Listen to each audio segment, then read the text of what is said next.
Ok. Pues bueno, esta va a ser la primera sesión, como ya les había comentado la semana pasada, pues este día íbamos a discutir la parte de Michel Foucault sobre el concepto de biopolítica.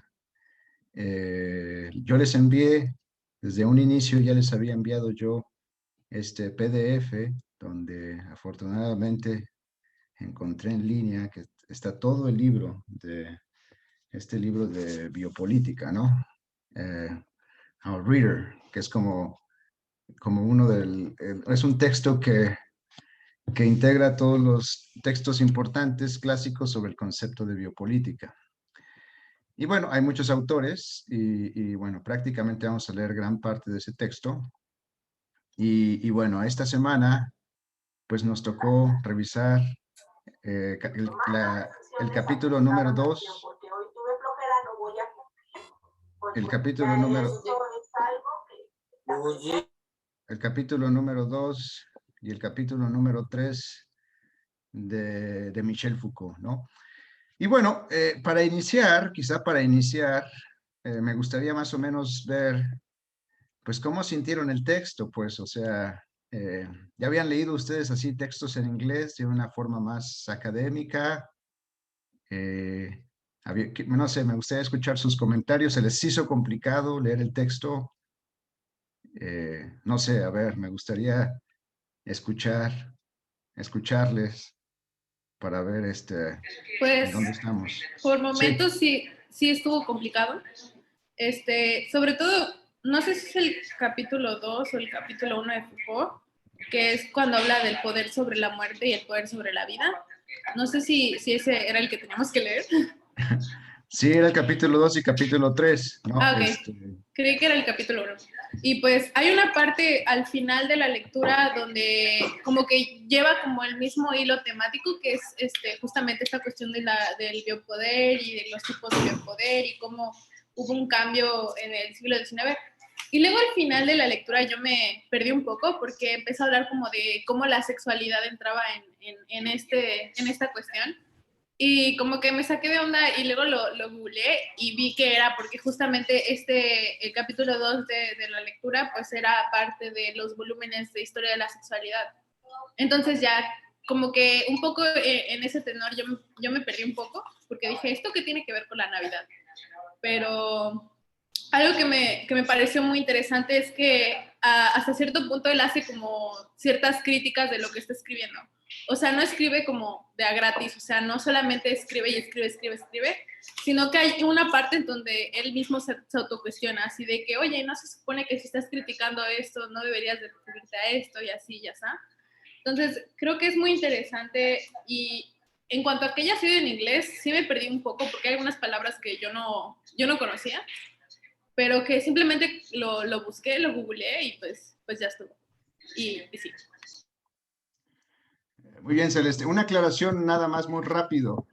Especialmente el texto del capítulo 2 sobre sociedad, la sociedad debe ser defendida, no es un texto escrito,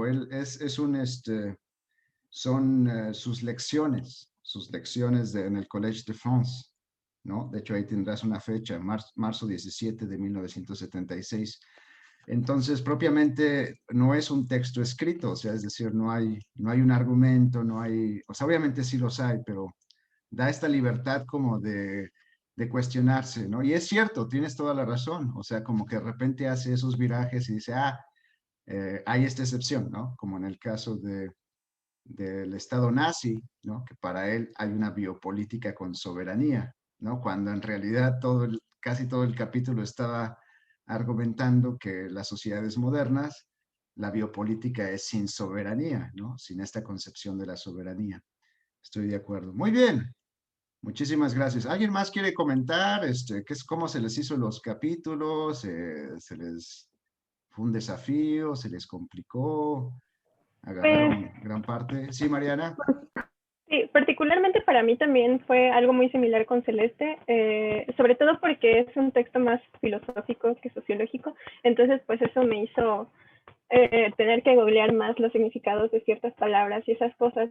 Pero el capítulo 2 no fue tanto un problema para mí por el hecho de que pues era una de sus clases.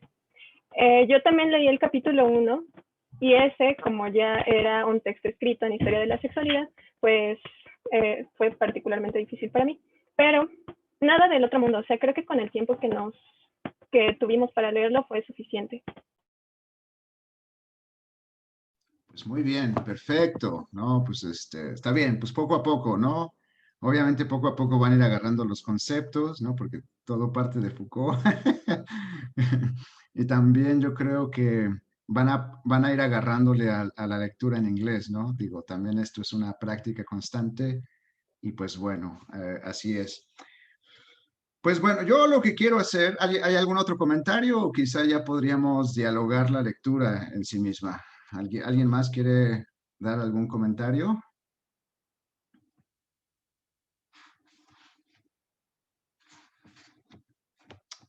Pues bueno, no hay problema. Ya iremos comentando, ¿no? Ya iremos platicando. Fíjense que hay mucha tela de dónde cortar, ¿eh? En estos dos capítulos. Yo creo que uno de los primeros, yo creo que partiendo de lo primero, yo creo, ¿no? Si se dan cuenta, o no sé si lograron verlo, eh, una de las cosas interesantes es la definición de biopolítica, ¿no? Y también, ¿cuál es la relación con el biopoder? Y es bien interesante porque hasta parece que capítulo 1 dice una cosa y capítulo 2 dice otra cosa. No sé si lograron captar esta visión, esta idea, ¿no? Por ejemplo, mientras que en la era de la biopolítica, si ven en la página 45, Michel Foucault ahí desarrolla esta noción que se llama la era de la biopolítica, ¿no? Y entonces, ahí habla un poco de estas dos variantes, de estos dos elementos que, que hasta cierto punto va a estar relacionado con lo que va a pasar en el otro capítulo, en el capítulo número 2.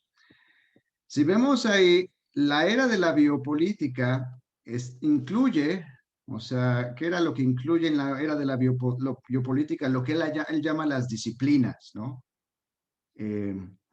Ahora, estas disciplinas, en este en este primer capítulo, nos va a hablar que se refiere a una política anatómica o una anatomopolítica, ¿no? Del cuerpo humano. O sea, de una concepción de lo humano como cuerpo corporal de una manera muy general. Y esto a su vez también va a estar incluyendo esa es una de las disciplinas, y el otro es, el punto número 2 es los controles regulatorios, ¿no? Eso lo vemos en página 44. Una biopolítica de la población. Ahí están, o sea, es decir, en la era de la biopolítica engloba esta parte de las disciplinas, ¿no? Que se deja ver en el cuerpo humano, pero no de manera individual, sino de manera general. Y a su vez también tiene que ver con estos controles regulatorios que él llama la biopolítica de la población, ¿no? Ahí están los dos elementos. Y entonces parece ser que la biopolítica en este caso, la biopolítica es diferente al biopoder, ¿no? Es decir, la biopolítica es una de las características que incluye a la era del biopoder, ¿no? Porque la era del biopoder incluye las disciplinas y incluye la biopolítica de la población. Pero es bien interesante porque en el siguiente capítulo, cambia un poco esta narrativa, ¿no? A ver, vamos a ver cómo lo hace en el segundo capítulo. En Society Must Be Defended. Eso lo encontramos, déjenme les digo.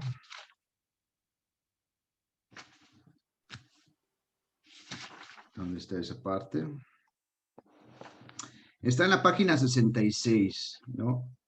Está realmente en la página 66. Y es interesante, ¿no? Porque mientras que definía la categoría de las disciplinas en el primer capítulo como si fuera el cuerpo de manera general, aquí lo contrario va a hablar del cuerpo en su relación con los individuos, ¿no? Eso lo vemos en página 66.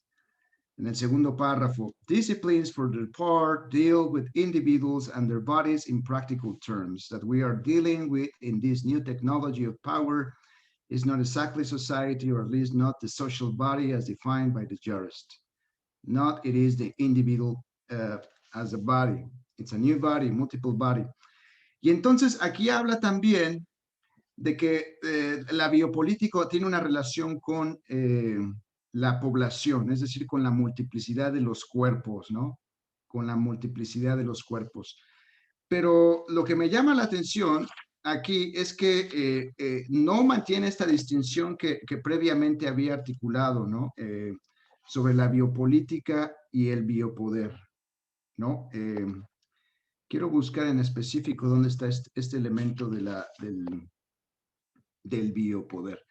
Y al menos en mi lectura, perdón, no la encuentro, en mi lectura al menos hay 3 definiciones de biopolítica.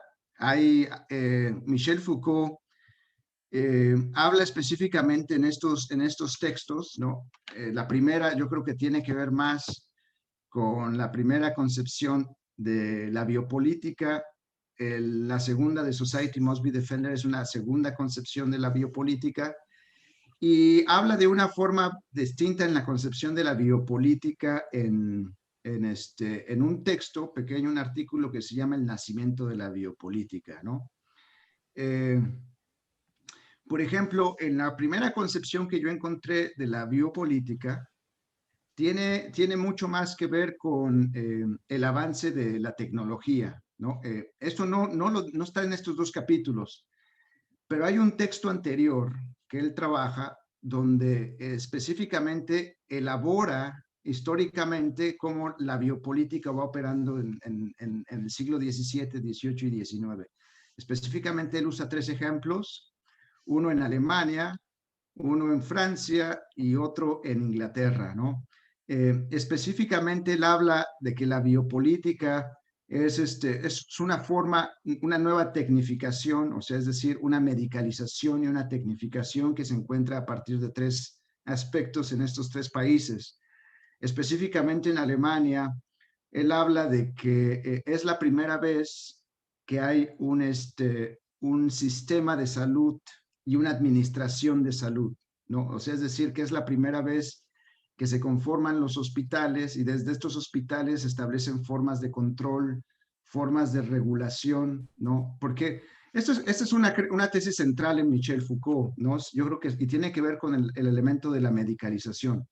O sea, es decir, que la biopolítica en las sociedades modernas hay un mayor énfasis en la vida, ¿no? En establecer elementos de la vida. Y esto expande, obviamente, un porcentaje más alto de vivencia de cada uno, ¿no? Y también, obviamente, con la medicalización, pues obviamente nuestra vida se extiende, la población se expande, la tecnología, una mejor tecnología en la producción en la agroindustria o en la agrocultura también hace que la población se extienda. O sea, es decir, la medicina nos ha ayudado a que la población se incremente y eso es una característica esencial. Se da en Alemania, con lo que les comentaba yo, esta forma de control en la medicalización, porque efectivamente hay una extensión de la vida en la población y en cada individuo, pero al mismo tiempo también se dan formas de control y formas de administración de estos elementos. Entonces, eso lo encuentra en Alemania. En Francia, lo que va a encontrar en Francia... perdón, Celeste, tienes una pregunta. Sí, más que bueno, Sí, es pregunta y es comentario. Pues justamente en esa parte en donde habla sobre la medicalización del poder y así, hay una parte en donde habla del seguimiento de las enfermedades y que hubo un cambio antes del siglo XIX al siglo XIX, de cómo, por ejemplo, antes las enfermedades eran como arrasaban con toda la población vaya, la fuerza económica, y que después de que existe este seguimiento de enfermedades, dice que hay un cambio en la muerte. Entonces la muerte ya no se convierte como en algo radical o primario o hasta cierto punto espontáneo, sino que la muerte es una constante, ¿no? Y que el poder va a ser el que va a administrar eso. O así lo entendí. No sé si lo comprendí bien. Es perfecto, Celeste. Muchas gracias. Sí, de hecho, es muy interesante lo que planteas porque sí hay un cambio de la concepción de la vida y de la concepción de la muerte, ¿no? En el segundo capítulo habla mucho del concepto de la muerte, porque lo que él plantea es que antes de la biopolítica estaba el poder ejercido por la soberanía. Lo que él plantea es que en esa teoría, en ese momento de la soberanía hay un mayor énfasis hacia la muerte, ¿no? Es decir, el soberano tiene un derecho a asesinar o a matar a los ciudadanos, ¿no? A través de la guerra, o sea, es decir, en la defensa del territorio, el soberano puede llamar a la guerra, implícitamente está matando a su gente para proteger el territorio, ¿no? O es a través de la ley, ¿no? O sea, es decir, que si uno de los ciudadanos no obedece la ley, el soberano tiene el derecho, o la ley tiene el derecho de matar, ¿no? Al ciudadano, porque no se obedece la ley. Entonces, al menos en la concepción de la soberanía de Foucault, sí hay un énfasis en la concepción de la muerte. Ahora, en el capítulo 2 me gusta mucho porque él habla de que la muerte con la concepción de la biopolítica ha cambiado, ¿no? Habla mucho de que la muerte ahora se vuelve privada. Eso me encanta, eso es algo que vamos a ir trabajando más adelante. La concepción de la muerte se ha vuelto privada, o sea, hay un mayor énfasis hacia el individuo. Hay una pérdida de la ritualización de la muerte, ¿no? O sea, es decir, hay una pérdida del ritual social de la muerte. Y hay un tercer elemento que me olvidé aquí. Y que la muerte se vuelve un tabú, ¿no? O sea, es decir, que como anteriormente en estas sociedades con soberanía, con un poder soberano, la muerte tiene un papel central en la sociedad, ¿no? Ahora con esta privatización de la muerte, con esta negación de la muerte se vuelve un tabú. Entonces, esa es una idea muy, muy interesante. Eh, no sé si alguien quiere añadir algo al respecto. Sí, Mariana. Sí, de hecho a mí también me llamó mucho la atención esa parte del texto. Dice que mi conexión es inestable, así que si no se me escucha pueden decirme para que lo repita. Pero sí, se me fue la onda. Sí, porque de hecho tiene una concepción de la muerte casi liberador, ¿no? O sea, la forma en la que el individuo lo plantea, bueno, la forma en la que yo lo entendí es que el individuo la única forma que tiene de liberarse de esta administración de la vida por medio de las burocracias e instituciones estatales es pues reapropiándose de su propia muerte, ¿no? Sí, muchas gracias, Mariana, muchas gracias. A mí lo que me llama la atención y tal vez la crítica que yo me gustaría hacerle a Foucault, y no sé si estén de acuerdo, pero tal vez mi crítica que yo le haría a Foucault con respecto a esta noción de la soberanía, que tiene más que ver con el derecho a la muerte, ¿no? Es que yo creo que a Foucault le faltó definir que hay varias definiciones de soberanía, ¿no? Yo creo que él toma mucho la idea hobbesiana de soberanía, ¿no? O tal vez tiene mucho que ver también con una visión, puede ser hasta maquiavélica, no lo sé, ¿eh? Tal vez ahí uno podría discutir esos vínculos, pero de que esta teoría de la soberanía a la que hace referencia Foucault es muy de la de Hobbes, ¿no? en donde pues obviamente el soberano tiene mucho poder de una forma a la Leviatán, ¿no? Casi totalitaria para definir o no el derecho a el derecho a la vida y el derecho a la muerte. Por ejemplo, en el libro que yo escribí, que ya va, por cierto, ya va a salir en unos meses, que en un primer momento le quería llamar Esferas del Poder, pero terminó llamándose Las tres tradiciones de la teoría de la legitimidad. Reconocí que la legitimidad tiene mucho que ver con la soberanía, ¿no? Porque la soberanía es un derecho que el poder tiene sobre los ciudadanos y sobre un territorio. Pero de la misma manera que encontré que hay diferentes definiciones de legitimidad, también hay diferentes definiciones de soberanía.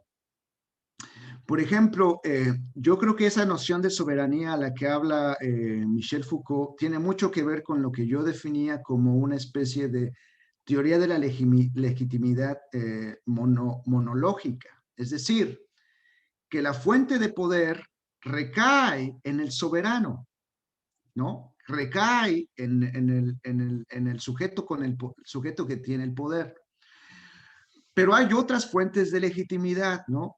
Por ejemplo, hay otra legitimidad que plantea que el origen del poder está en la comunidad, está en el pueblo, no en el soberano, está en el pueblo. O sea, es decir, ese poder no está poseído por el sujeto que está en la posición de poder, sino que el poder se encuentra en el pueblo, en la comunidad, ¿no? Ahí está la fuente y el origen de ese poder. Y eso es muy interesante. Fíjense que yo creo que ahí yo estoy de acuerdo con Enrique Dussel. No sé si han leído a Enrique Dussel. Él tiene un textito muy chiquito sobre 20 tesis, las 20 tesis del poder, donde en realidad habla que el poder, en realidad, el poder centrada en una soberanía del pueblo, su énfasis no es la muerte, es la vida, es la vida. Y fíjense, aquí yo tal vez cuestionaría esta concepción de Michel Foucault en cuanto a que la teoría de la soberanía enfatiza la concepción de la muerte. Pero bueno, aquí veo algunos comentarios, preguntas. Angélica, a ver, por favor. Bueno, sí, sobre lo de la soberanía, de cómo, al menos lo que yo fui entendiendo en la lectura, es que Foucault lo toma un poco más como el poder de un soberano absoluto y total, de ejercer el poder sobre la vida y cómo lo va desarrollando, creo que en el 17, 18 y 19, creo que en esos siglos, que va diciendo que al inicio esta forma de mostrar el poder o la soberanía sobre la vida, como biopoder, era impartiendo la muerte, decidiendo quién podía y cómo iba a morir. Y luego cuando dice que entonces pasas a un estado ley, que la ley es la que impone la muerte, que hay condiciones para que el soberano imponga su poder y que empieza a hacerse algo más privado. Y me recordó también mucho un texto de Elías de La soledad de los moribundos, cuando empieza a decir cómo todos estos rituales, o sea, dice, hay todo un ritual alrededor de los cuerpos al momento de morir, dependiendo de la religión, de la clase social, incluso de la raza, pero también, pero dice, pero esto es muy público, o sea, el ritual al momento después de la muerte de la persona es muy público, pero al momento de morir, cuando esta persona va a morir, o está en un proceso de muerte, normalmente es muy privado. Y también me recordó mucho a las cárceles de Estados Unidos, o bueno, a algunos estados que todavía tienen la pena de muerte, que una de las cosas que se le permite a esta persona que va a morir es elegir, por ejemplo, si quiere la inyección o no creo que hay otra que es como tipo pelotón de fusilamiento o una cosa así, pero, o sea, qué tan rápido quiere morir, qué quiere comer antes de morir, si quiere, qué persona quiere que lo haga, pero eso lo decide, bueno, quiere que recoja el cuerpo al final, pero eso como que lo decide él y es algo muy privado, pero su muerte ya fue dada por un poder legal que desarrolla él ya dice que para el siglo XIX no es solo dice, ya se considera barbárico solo decir lo vamos a matar porque, no sé, insultó a la ley o cometió adulterio, se va a morir, una cosa así, sino que empieza a decir que la muerte o el biopoder que se da en la muerte se constriñe a cuando se les considera peligrosos para el sistema o para el funcionamiento de la sociedad y la vida de otros, por ejemplo, un asesino serial o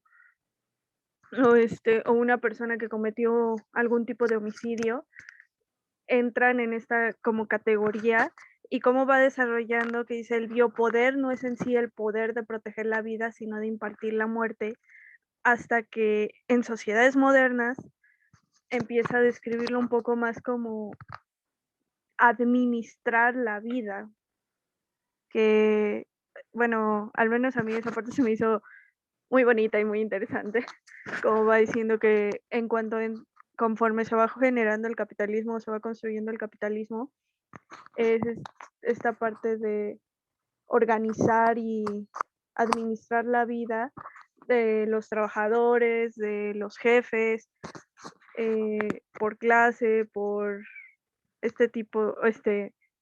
por ingresos económicos y así, y que se supone que en las sociedades modernas ya no existe como tal, pero de hecho se puede ver todavía. Perfecto, Angélica, gracias. Diana. Bueno, sí, yo nada más quería, pues, creo que coincido un poco con su comentario, profesor, respecto a los conceptos en los que se basa Foucault en este texto, porque a mí también me pareció, pues, no sé si cierta similitud o más bien la influencia de Hobbes en el concepto de soberanía, pero también precisamente de Maquiavelo, al respecto de pues esta frase célebre que todos conocemos de el fin justifica los medios, ¿no?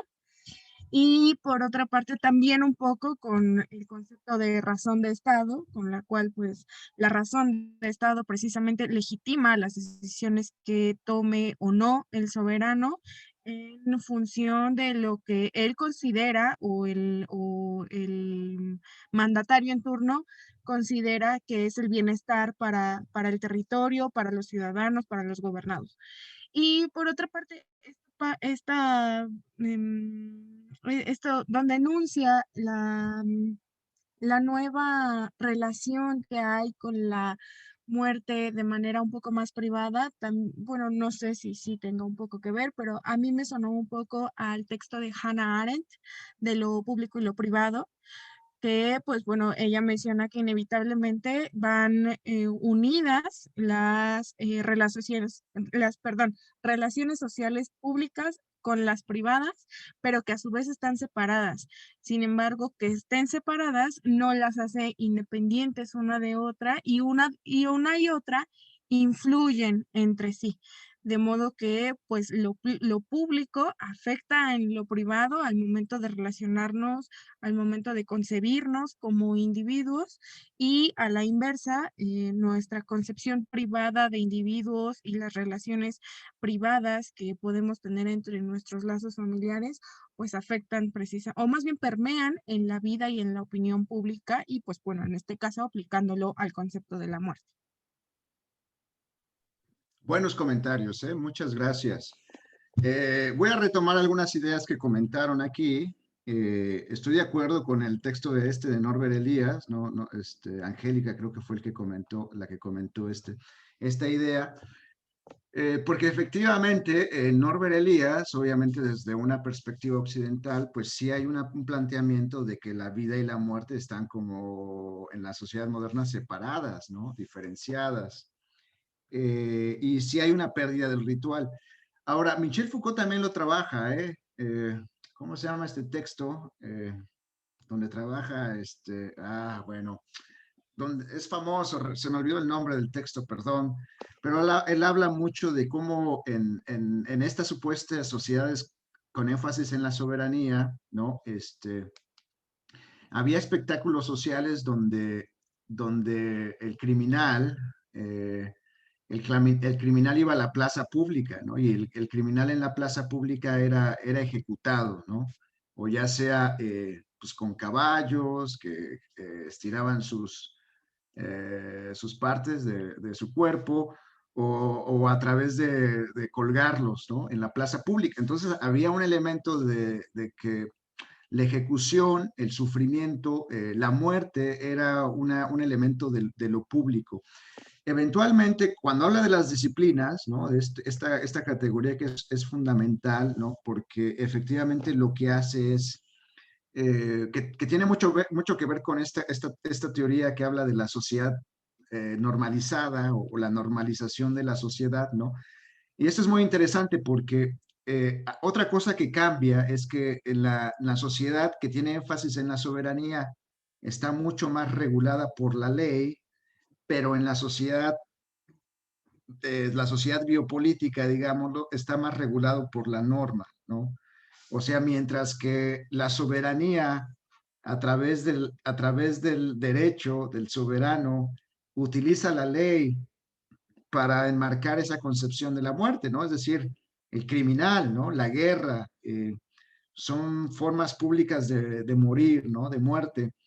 Pero evidentemente después, ¿no? Con estas formas disciplinarias o con las disciplinas del saber, de un saber que es científico, es tecnificado, las formas de muerte empiezan a ser aisladas, empieza a prohibir ese castigo público, ¿no? Y entonces ahora la muerte se hace en espacios privados, ¿no? La cárcel, ¿no? Lugares que ya no son públicos, ¿no? O sea, ahí también hay un elemento que con lo que comentas, lo que estabas comentando, ahí se me olvidó quién estaba comentando el último comentario de Hannah Arendt, Diana.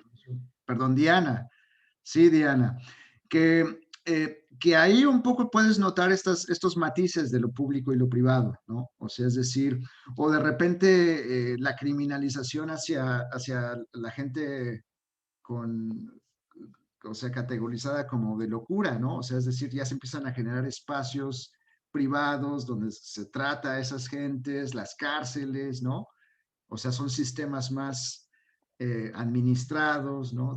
Más separados de lo social. También las escuelas, Michel Foucault habla también de cómo dentro de las escuelas empieza a haber formas, se interiorizan, en vez de imponerse leyes, se interiorizan normas, ¿no? Y esto es muy interesante. Esto también esto es un debate. Esto es un debate muy fuerte. Es decir, si la sociedad moderna, es verdad que en la sociedad moderna hay un mayor énfasis hacia la norma y una pérdida de la ley o de la fuerza de la ley, o si todavía en nuestras sociedades la ley sigue jugando muy fuertemente, ¿no? Ese es un debate. Eso es un debate. En Michel Foucault, pues él piensa que la sociedad normalizada, lo que más importa es la norma. O sea, es decir, que en vez de que la ley sea forzada, sea obligada de manera externa, el sujeto interioriza la norma, y entonces ese sujeto se impone la norma, se impone a sí mismo la norma, pero también va imponiendo con sus juicios, con sus creencias, con sus prejuicios, va imponiéndoles como normas a los otros más, ¿no? Y de ahí ese es un poder micro, ¿no? O sea, hay una forma de un poder, un sujeto que se impone, que se obliga a la norma, ya no necesita al policía atrás, ya no necesita al soberano atrás, ¿no? El sujeto interioriza la norma y además también influye a otros sujetos a obedecer la norma, ¿no? Y yo creo que, bueno, esa es una discusión interesante, ¿no? Eso es algo que vamos a tener en el mapa, ¿no? De discusión, si historia sigue siendo la ley, sigue siendo la norma. Ahora, esto es muy interesante porque para la siguiente semana que vamos a leer a Gamben, creo yo, esto va a estar con la concepción del estado de excepción, ¿no?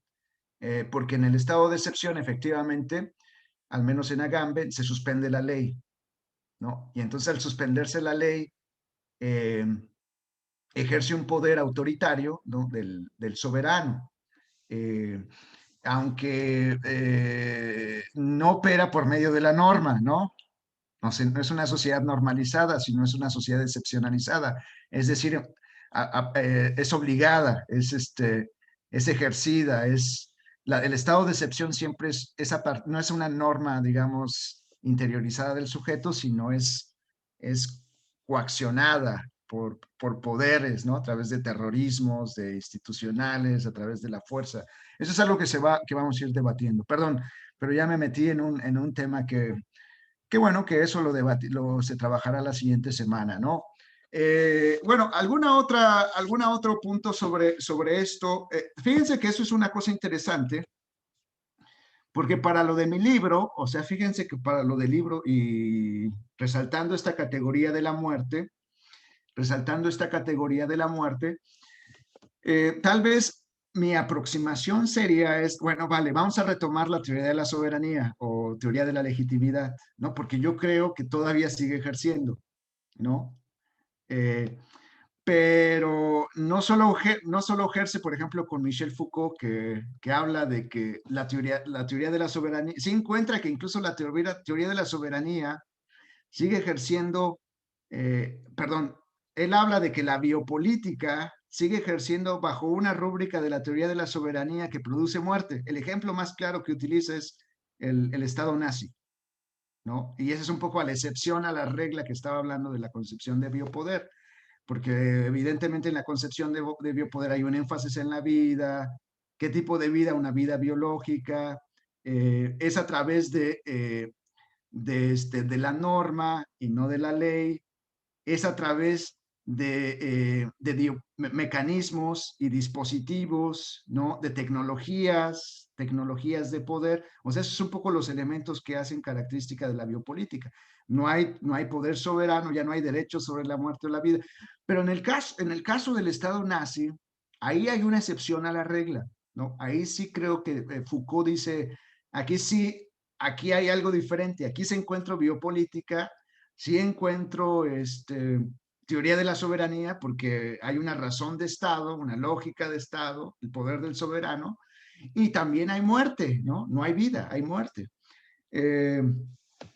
Pero bueno, regresando al tema de mi libro, yo lo que quiero es regresar un poco al énfasis de la muerte, fíjense.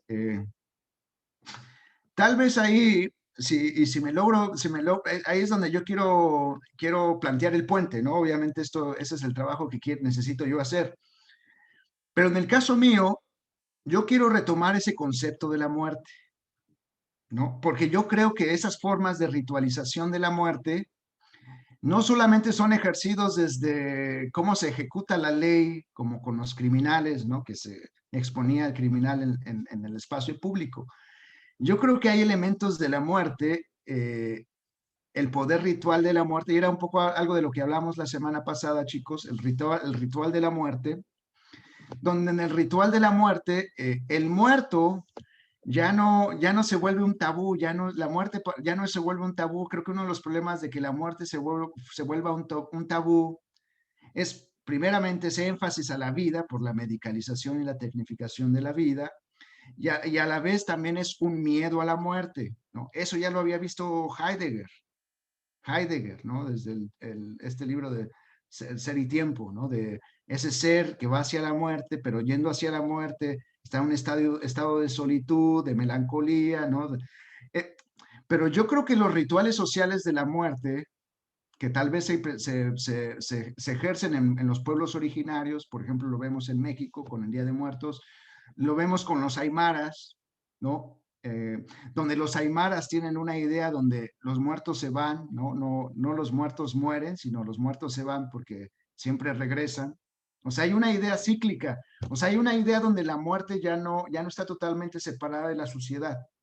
Eh, yo creo, lo que yo quiero hacer ahí es, uno de los elementos para cambiar esta concepción es redefinir la categoría de muerte, o sea, volverla pública dentro de un ritual que permita que se rompa con el tabú, que se rompa con la vergüenza y que politice la muerte, ¿no?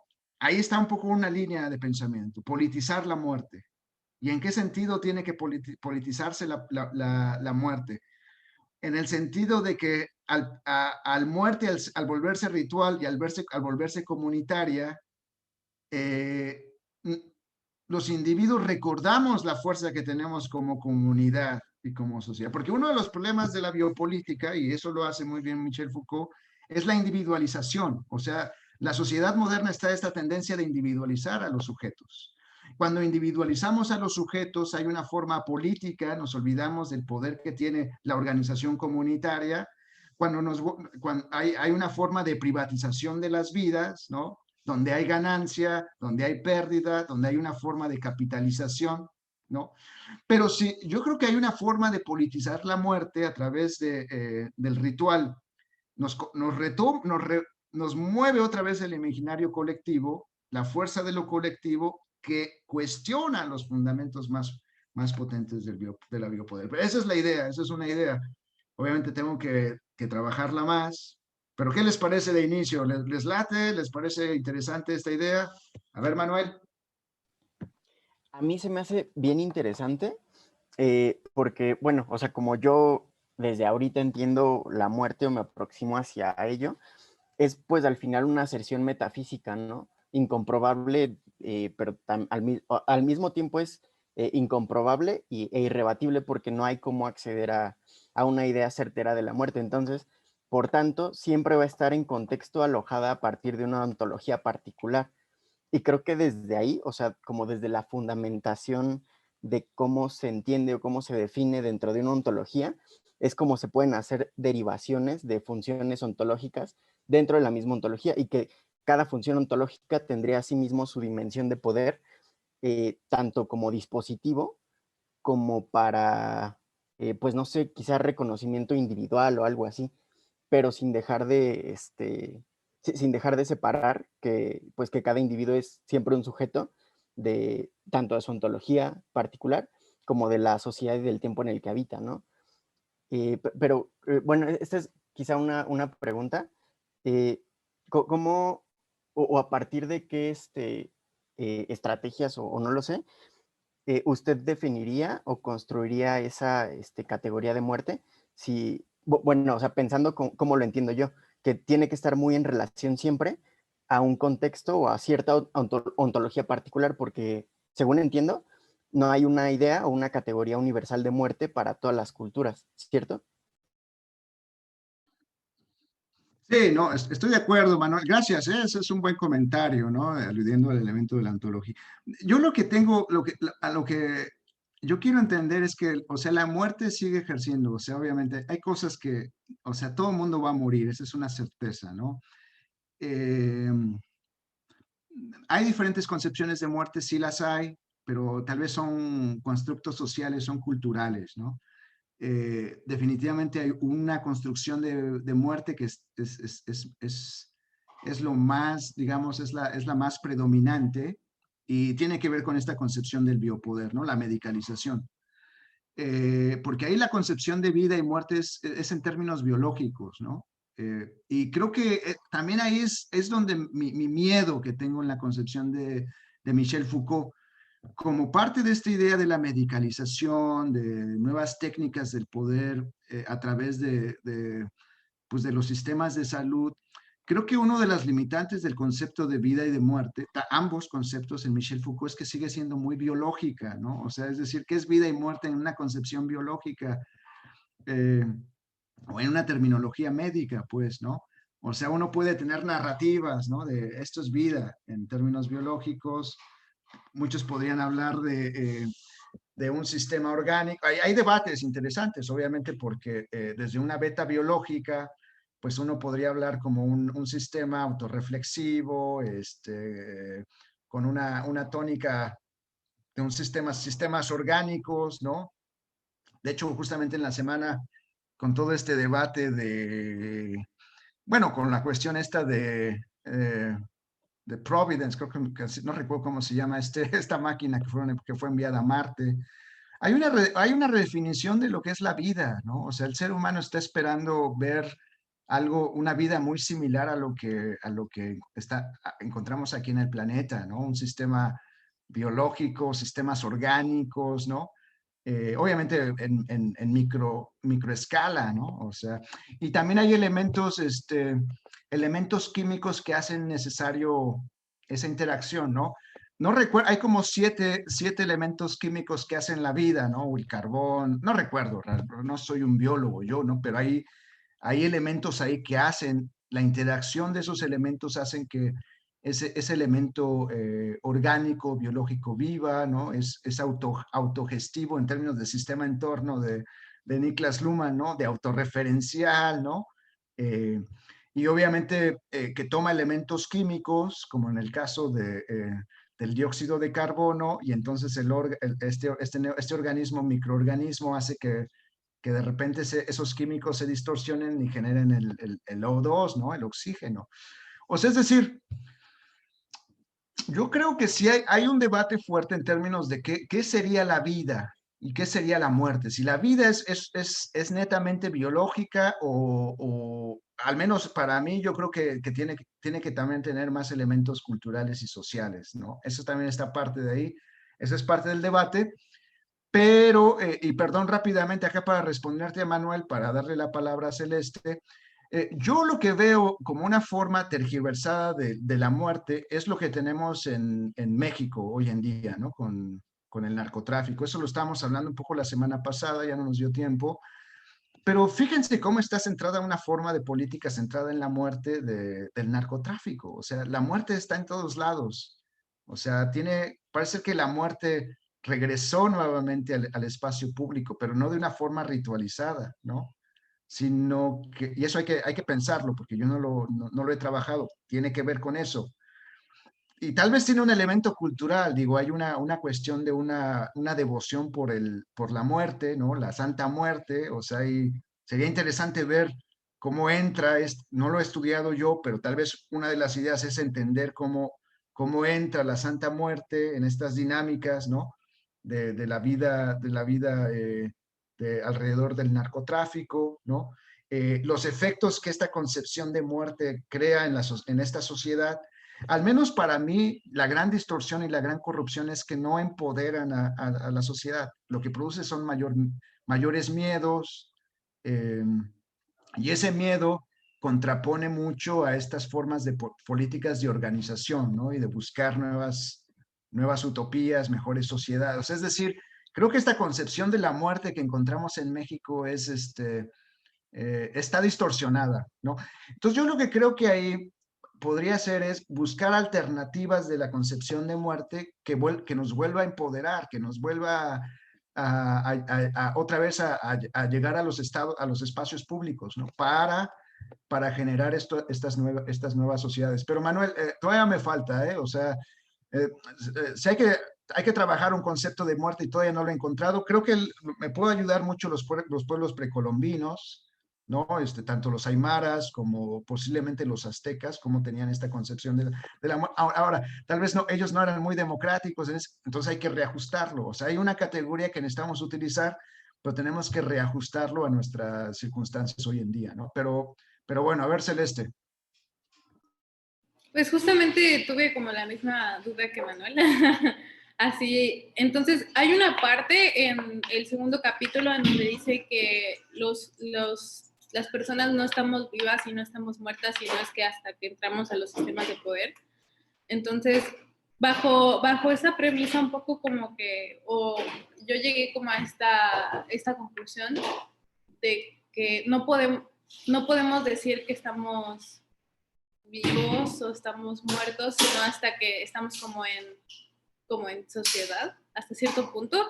O sea, me guío como un poco de esta idea basándome en lo que dice Mir, que es en espíritu, sociedad y persona, de que uno no tiene espíritu o no es persona hasta que se encuentra con otro.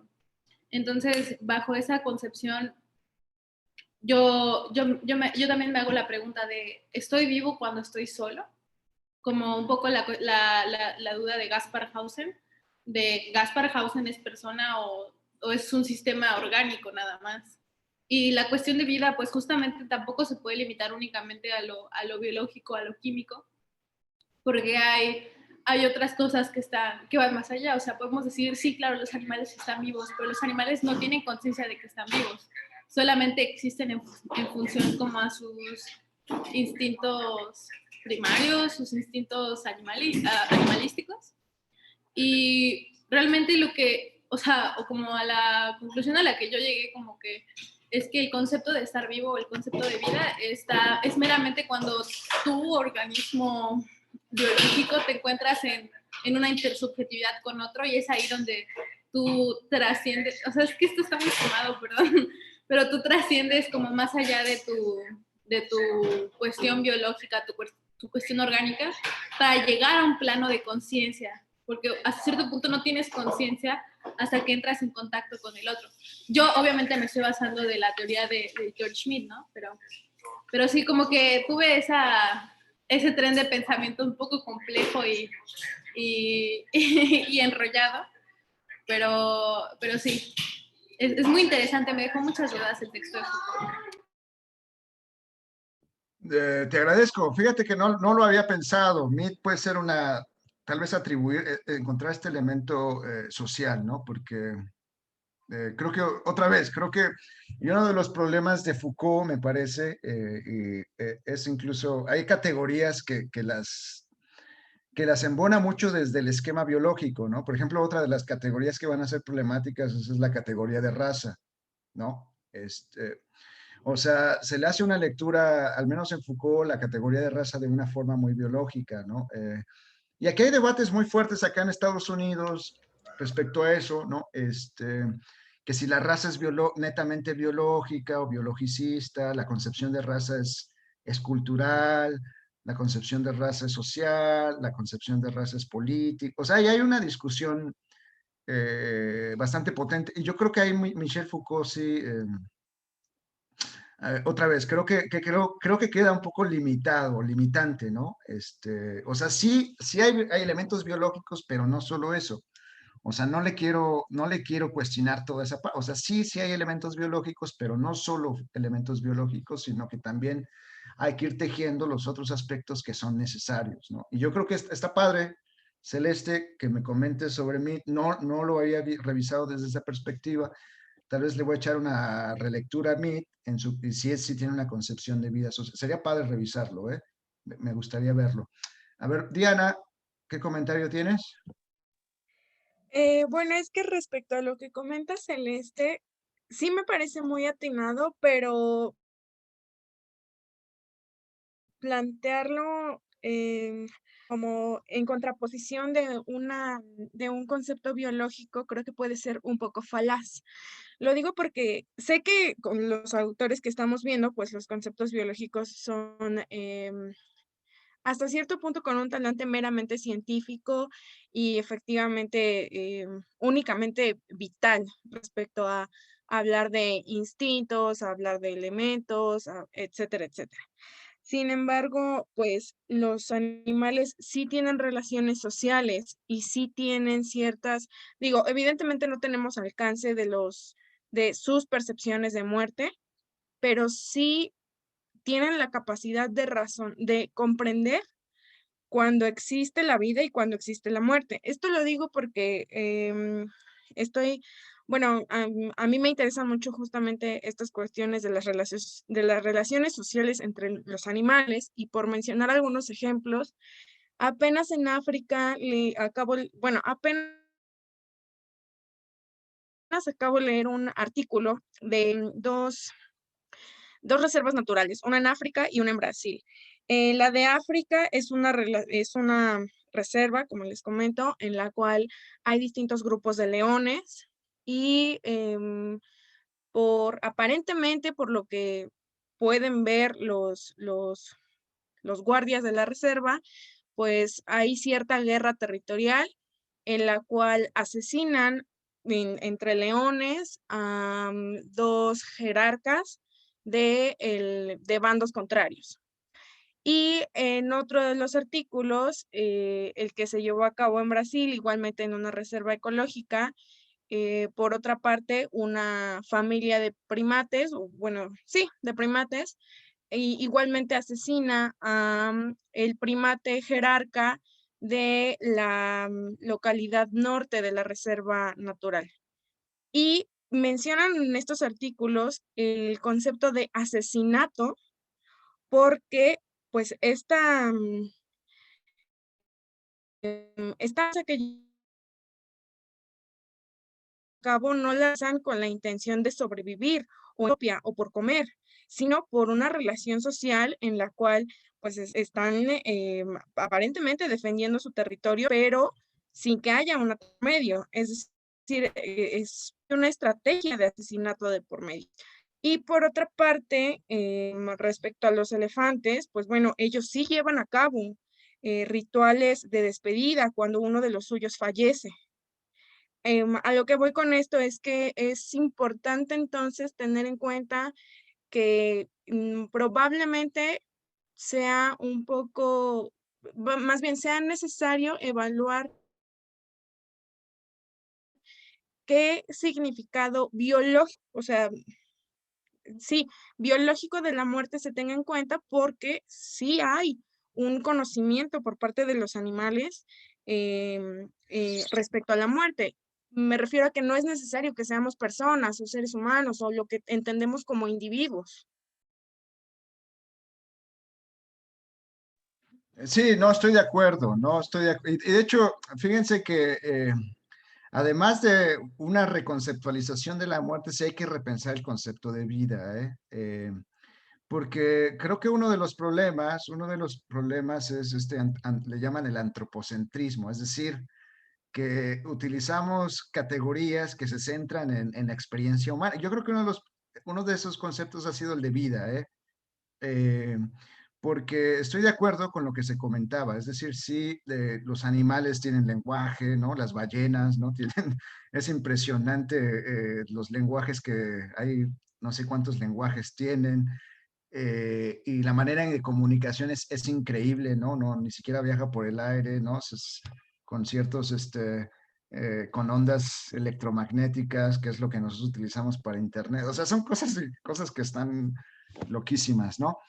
Y además no solo eso, o sea, también sí hay que pensar un poco, o sea, hacía esta distinción yo entre los sistemas orgánicos con los sistemas químicos, ¿no? O sea, es decir, los sistemas químicos realizan ciclos y operaciones que son complejos, ¿no? O sea, como por ejemplo esto eh, de un mecanismo que hace del dióxido del carbono al oxígeno, o sea, y así la naturaleza sigue haciendo operaciones constantes de transmutar una sustancia química a otra, ¿no? A través de estos ciclos y estas reconfiguraciones, que solamente un químico puede hablar de ellas. Pero desde una visión sociológica y filosófica, pues tal vez el planteamiento sería, eh, pues bueno, la vida es solamente biológica, sí o no. Hay muchos que no están de acuerdo, ¿eh? Yo creo que ahí sí hay que ir al concepto de vida, por ejemplo, de Nietzsche. Nietzsche tiene un concepto de vida vitalista, que tiene mucho que ver con Schopenhauer, es decir, la concepción de la vida no es una fuerza, es algo que empuja a toda la materia, ¿no? Hacia adelante, ¿no? Sea biológica, sea química, sea orgánica, sea humana, sea cultural, o sea, es decir, yo creo que sí hay que ir más allá de las fronteras de que normalmente categorizamos la forma de vida. Ahora, yo creo que hay que ser más, y eso es un poco el trabajo que voy a hacer también, repensar la concepción de vida. Vean, quiero empezar a ver cómo lo plantea Nietzsche, desde ahí un poco con Berzón, ¿no? En Berzón hay una forma de vitalista, un vitalismo materialista, que también tiene sus limitantes, como Michel Foucault, ¿no? Por ejemplo, en la concepción de lo corporal, ¿no? Ya ven que hay una parte, no sé si vieron, recuerdan la sección esta, donde hace una separación entre lo que es la parte corporal de la parte espiritual, aludiendo a este cristianismo, ¿no? Este dualismo. Y el vitalismo materialista bersoniano cuestiona eso, pues, o sea, es decir, esos dualismos que eventualmente encuentras en ciertos pensamientos, yo creo que en este caso también Foucault recae en una especie de dualismo, habría que pensarlo, especialmente porque él plantea un elemento de identidad como si fuera un elemento distinto al cuerpo, o sea, es decir, ahí encuentras el elemento de dualidad, ¿no? Una cosa es la identidad este elemento en donde el ser humano socialmente se construye lo que es, ¿no? Y hay otra cosa de lo que es lo corporal. Creo que no lo logra integrar y ni siquiera lo pone como pregunta o como planteamiento. Y en el caso de Bergson, con esta, ¿cómo se le llama? La vital, el elón, ¿cómo se le elón de vida, se me olvidó ahí el concepto, pero es un materialismo vital, ¿eh? Es retomado con Deleuze, tal vez ahí por ahí uno puede entrarle, con Deleuze, Spinoza es también ahí, donde tal vez habría que establecer una nueva concepción de vida. Yo donde le quiero entrar también es con José Vasconcelos, le quiero entrar también con Antonio Caso, que tiene una categoría de vida y son situadas, por ejemplo, en el caso de Vasconcelos, además de que habla de la concepción de vida, habla de razas de una forma muy interesante, poniendo este énfasis latino, ¿no? Y esta lucha con lo anglosajón. En el caso de Antonio Caso, al parecer,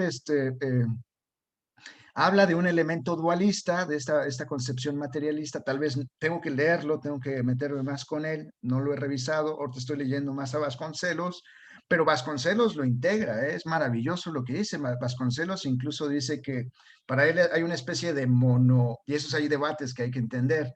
O sea, la vida es dualista o es monolista o es multidimensionalista. O sea, hay elementos que hay que discutir en ese debate del vitalismo, pero en general yo creo que sí hay que expandir el concepto de vida más allá de lo humano.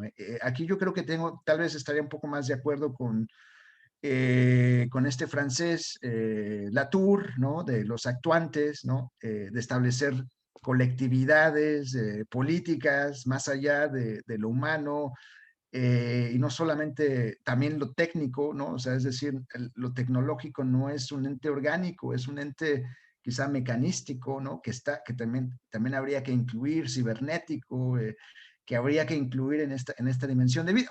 Muchos se enojarán y dirán, ¿cómo es posible, no? No hay inteligencia artificial, la vida es social, cultura. Bueno, ahí hay un debate muy bueno. A ver, Celeste, hazme el comentario, voy a cerrar mi puerta, te escucho aquí, ¿eh? Te voy escuchando. Sí, no pasa nada. Pues justamente ahorita que tocó a Nietzsche y que estábamos hablando sobre la concepción de vida más allá de lo humano, yo cuando llevé Sociología del Conocimiento el semestre pasado, nos dejaron leer La verdad y la mentira en el sentido extramoral. Y pues justamente algo que dice Nietzsche, es que están gritando mis hermanos, pero justamente algo que dice Nietzsche es que nosotros como seres humanos no podemos conocer más allá de los confines de la humanidad, porque hasta cierto sentido todo lo que quisiéramos conocer que no fuese humano, por ejemplo, las relaciones sociales que tienen los animales, que si bien no estaba tan bien informada, gracias por señalármelo, no tenía idea. Pero justamente estas relaciones sociales que tienen los animales y pues todas las cosas que queremos entender más allá de lo humano, lo vamos a seguir entendiendo desde una perspectiva humana. Vamos a tratar de ponerle nombres humanos a las cosas que no son humanas porque no tenemos la capacidad perceptiva, por así ponerlo, de entender cómo funcionan esas relaciones sociales. Y un poco a lo que yo quería llegar con ese punto es que nuestra concepción de vida está hasta cierto punto, pues, atada al hecho de que somos humanos. Pero lo que podemos, o algo que yo creo que sería igual de útil es poner como en yuxtaposición cómo podemos concebir la vida corpórea y cómo podemos concebir la vida espiritual, no en un sentido dualista, sino como complementario. Porque durante toda la tradición judeocristiana del cuerpo se ha concebido que el cuerpo es solamente una manifestación de la vida y que de hecho es una manifestación inferior, diría Roy Porter, pero que hasta cierto punto la vida, o sea, el espíritu y la conciencia también salen del cuerpo.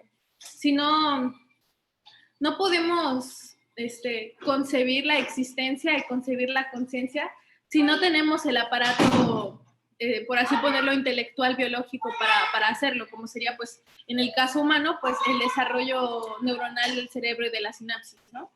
Entonces, bajo esa concepción, yo consideraría que para concebir la vida deberíamos de complementar la concepción biológica, que es dada del cuerpo y del aparato intelectual del cerebro, con la concepción social, espiritual de la vida. ¿no? Entonces creo que justamente me llegó esa duda ahorita que estábamos mencionando a Nietzsche y me acordé justamente de ese texto. Está muy bien. ¿Algún otro comentario, chicos? O le damos en otro tema. A ver, Mariana. Sí, mi comentario no va tanto ligado a la concepción de la vida, aunque claramente es un tema que da para mucho, sino más bien en cómo, bajo el nuevo concepto que usted está proponiendo, se matizaría el no romantizar la comunidad y cómo estas nuevas relaciones se interceptarían con otras jerarquías de poder, como puede ser, por ejemplo, las jerarquías de clase o de sexo, ¿no? Por ejemplo, porque es que lo que puede pasar es que se deshumaniza al individuo en cuanto se prepondera en la comunidad. Me vino a la mente, claro, la época china antes de la primera revolución, cuando las mujeres en el marco del confucianismo pues quedaban viudas, eran obligadas socialmente a suicidarse, no porque pues fuera las empujaran a hacerlo, sino más bien porque no tenían tanto margen de supervivencia económica, etcétera, y quedaban muy estigmatizadas. Y cuando se suicidaban, pues eran vistas como la esposa más grande y más deseable del mundo por haber sacrificado su vida y haberla superpuesto a la muerte de su marido, ¿no? Entonces, pues yo pensaría también en estos matices que tenemos, como ya dije, con las jerarquías de poder. Es una buena pregunta, Mariana, te agradezco mucho y estoy de acuerdo, Ahora estaba revisando un poco que en Japón, ¿no? Con la cultura de los samuráis, ¿no? También tienen una concepción bien distinta a la muerte, ¿no? Por ejemplo, revisaba yo, o más, no, perdón, creo que veía en Netflix, algo así, hay un muy buen documental sobre hegemonías en Japón en el siglo XVI. Y algo que me llamó la atención es que en Japón se utilizaban el cuchillo, bueno, tiene un nombre específico, no recuerdo cuál es el nombre, pero se suicidaban, pero su suicidio tenía un simbolismo, ¿no? O sea, otra vez, creo que, creo que en sociedades premodernas o sociedades no modernas, tal vez la palabra no, el harakiri, exacto, sí, eh, y también lo era con los pueblos precolombinos también, o sea, hay una reconceptualización de la muerte que es muy distinta, o sea, hay simbolismos, esos simbolismos evidentemente aluden al elemento de la comunidad. Ahora, eh, ¿cómo eso se relaciona con relaciones de clase y relaciones de poder? Esa es una buena discusión, ¿eh? Sabes que creo que lo voy a anotar un poco aquí en mi libro de anotaciones. Eh, Porque sí se tendría que darle un matiz. Obviamente yo hablaba del concepto de la muerte de una forma muy general, ¿no? Pero tal vez hablar de la muerte, tal vez cuando recae un poco en situaciones de poder. Mira, y yo creo que por ahí hay ideas interesantes que he encontrado. Mira, a ver, voy a anotarlo para que no se me olvide. Poder y muerte. Mira, he encontrado cosas interesantes ahí. No los he revisado del todo, te soy honesto, pero por ejemplo, hay dos autores que me gustaría trabajarlos, tal vez en esta línea. Uno de ellos es Du Bois. A ver, vamos a anotarle aquí el chat. A ver, espérenme aquí, ¿dónde está el chat? Perdona, estoy aquí tratando de aprender esto. A ver, creo que hay una parte del chat. Se apellida Du Bois. Es un afroamericano, un sociólogo afroamericano de inicios del siglo XX. Y él es muy famoso, porque tiene una categoría que se sigue trabajando mucho, que se llama el double consciousness, ¿no? La doble conciencia. Conciencia. Ahora, en sí mismo, él no tiene una categoría de muerte, o no lo sé, o sea, todavía no lo he leído. Ese es algo que está ahí, está entre mis lecturas, porque efectivamente estoy de acuerdo contigo, si hay que atribuirle un elemento, más allá de si la muerte tiene un elemento genérico, ¿no? Si hay que darle un elemento social y cultural, ¿no? Pero yo creo que el que más me va a ayudar para ese tipo de trabajo que tú hablabas es un autor que se llama Frantz Fanon. No sé si lo conocen. Él toma mucho de los elementos de Du Bois o de Du Bois. Es que por alguna razón yo siempre decía acá que no, porque le dicen Du Bois y se dice Dubois en francés. Pero ahora ya hasta me da pena porque digo, no manches, si es un afroestadounidense que se quiere llamar así, pues hay que reconocerle que se llame así, no importa, ¿no? Pero está bien. Du Bois, que toma mucho el elemento de la conciencia, ¿no? Específicamente Frantz Fanon, es lo que yo he estudiado hasta el momento. En Frantz Fanon, eh, una de las cosas que quiere trabajar ahí Frantz Fanon es el concepto de trauma, ¿no? El concepto de trauma. Y yo creo que ahí puede articularse con esto que tú comentabas, ¿no? Las relaciones sociales. No estoy seguro porque obviamente tal vez es algo que tengo que aprenderlo, tengo que conocerlo, ver sus limitantes y tal vez una nueva propuesta que quiera yo hacer. En la relación del trauma, por ejemplo, Frantz Fanon hablaba un poco de, para empezar, yo creo que ahí ellos dos cuestionarían la categoría de raza de Foucault, ¿no? Porque como habíamos hablado, la categoría de raza en Foucault es muy biologicista, ¿no? Que tiene mucho que ver con esta carga científica, él lo mismo lo dice, toma una referencia de Darwin, ¿no? De una jerarquía de raza, bla, bla, bla, ¿no? Por ejemplo, para Du Bois y Frantz Fanon, la raza tiene otro elemento, ¿no? Tiene un elemento social y un elemento cultural. De ahí que sea interesante que para Frantz Fanon, en la categoría de trauma, él habla mucho del psicoanálisis, pero él habla de un psicoanálisis que no solamente es individual, sino es un psicoanálisis colectivo, ¿no? Porque obviamente el psicoanálisis, como Freud lo planteaba, pues era del psicoanalista, ¿no? En su oficina de manera privada, ¿no? Y ahí en el sillón, prácticamente ahí pues la imagen reconocida, ¿no? Y entonces ahí el psicoanalista va en un proceso de develación de esas imágenes previas, codifica al sujeto, el superego y a estas expectativas sociales que están en contradicción con, con ciertas, pues con intuiciones, con elementos que estamos reprimiendo. Ahora, lo que hace Frantz Fanon es toma esta idea del psicoanálisis, pero lo maneja desde un elemento colectivo, social, y él lo plantea mucho o sea, desde el trauma, desde o sea, lo que es la discriminación racial, que gente que ha sufrido de violencia, o mujeres que han sufrido de violación, o hijos que saben de estas violaciones, pero él lo apela a un elemento social cultural y usa mucho este elemento del psicoanálisis como una forma de dialogar a este grupo, a esta comunidad, donde estos dolores, estos sufrimientos salen a flote y eventualmente hace como una especie de saneación comunitaria. Ahora, eso es interesante, ¿no? Esto es interesante porque también yo creo que tendría que ver mucho con la muerte, es decir, hay muchas comunidades que se ven devastadas con traumas pues por la muerte, ¿no? Los terrorismos sociales y colectivos. Ahora, mi pregunta ahí que me asalta es, ¿qué relación esto tiene con las clases sociales? ¿No? Porque eso es algo que Du Bois trabaja y que en esencia tal vez Frantz Fanon, ¿no? Y que también ahí hay un debate muy fuerte con las teorías decoloniales, de la que los decoloniales toman muchas ideas de Frantz Fanon. Ahora, mucha gente dirá, bueno, el marxismo, desde esta lógica de teorías de clases, etcétera, pues tal vez no embona en otro tipo de sociedades. Tal vez esa lucha de clases embonará, tal vez en una Europa más desarrollada, donde hay formas de producción más desarrolladas y donde hay esos matices de sociedades más clases más matizadas, ¿no?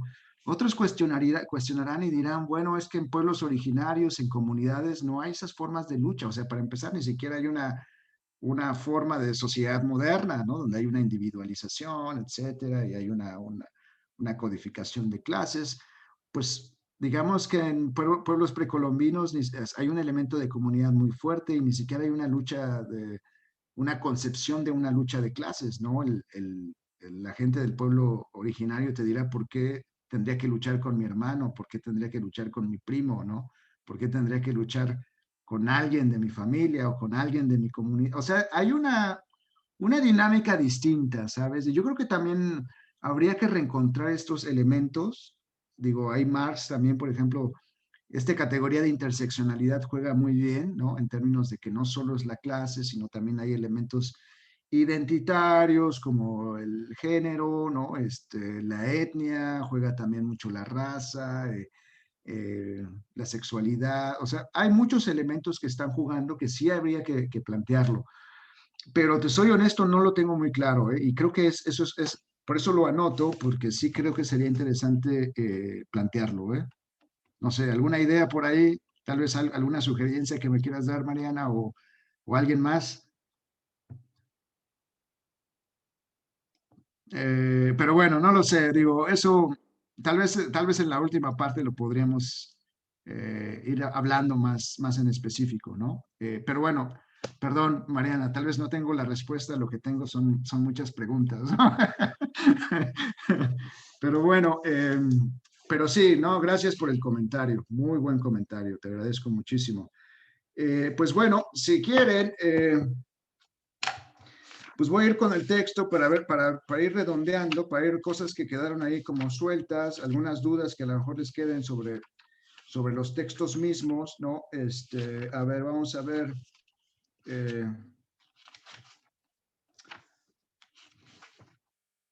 eh, Aquí estoy dándole un poco de vuelta al texto mismo, ¿no? Pero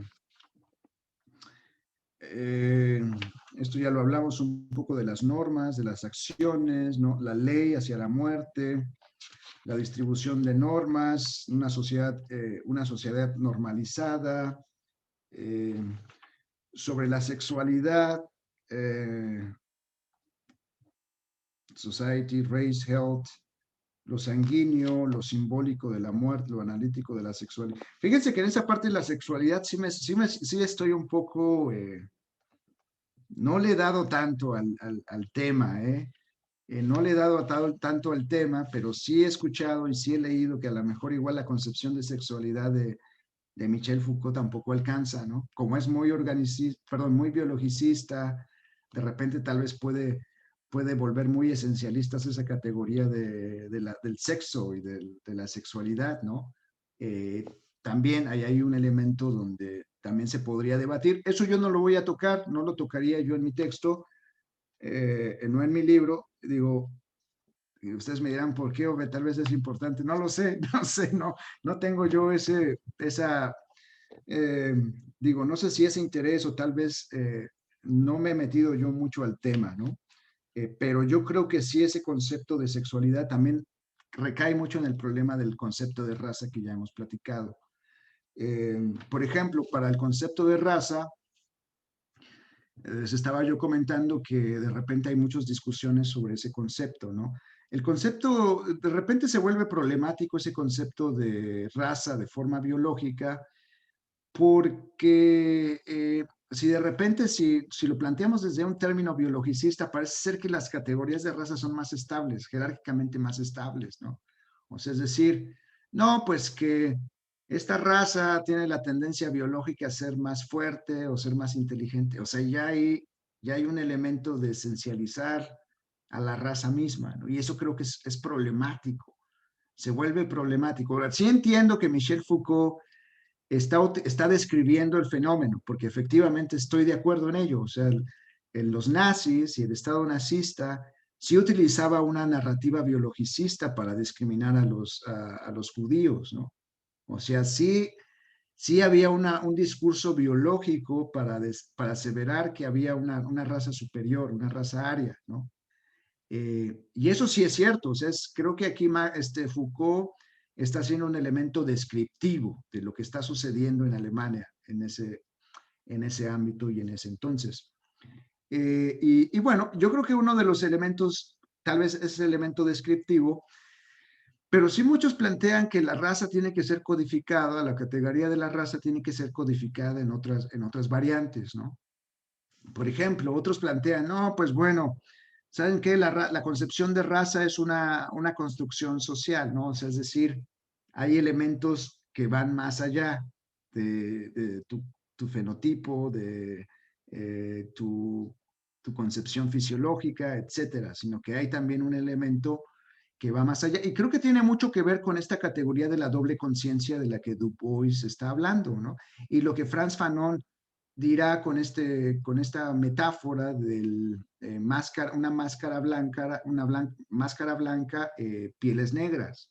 O sea, es decir que sí hay elementos de una raza o de un grupo cultural racial que de repente, en esta lógica de un colonialismo interno, ¿no? A la González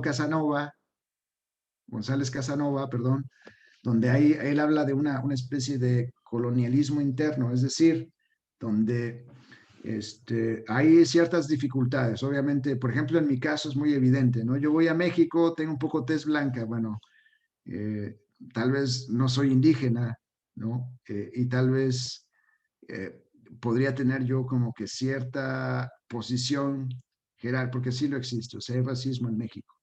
Pero yo de repente vengo a Estados Unidos y ya me ponen en una posición de vulnerabilidad, ¿no? O sea, ahí es donde juega esa doble conciencia, es decir, en un lugar donde evidentemente me creo yo, podría yo tener esa jerarquía o esa posición social, pero donde yo me muevo a otro lugar y entonces yo me veo vulnerado y vulnerable. Entonces, en esta doble conciencia, tal vez muchas cosas de lo que sucede aquí de repente es que mexicanos, ¿no? Que vienen de México y que se asientan en Estados Unidos, se vuelven más, tienden a mayor discriminación que los blancos en sí mismos, ¿no? Porque esa persona latina quiere convertirse en más blanco, o sea, quiere blanquearse, ¿no? Y al blanquearse tiene que discriminar a lo que es latino, ¿no? A lo que es mexicano. Entonces ahí está esa lógica de la doble conciencia, ¿no?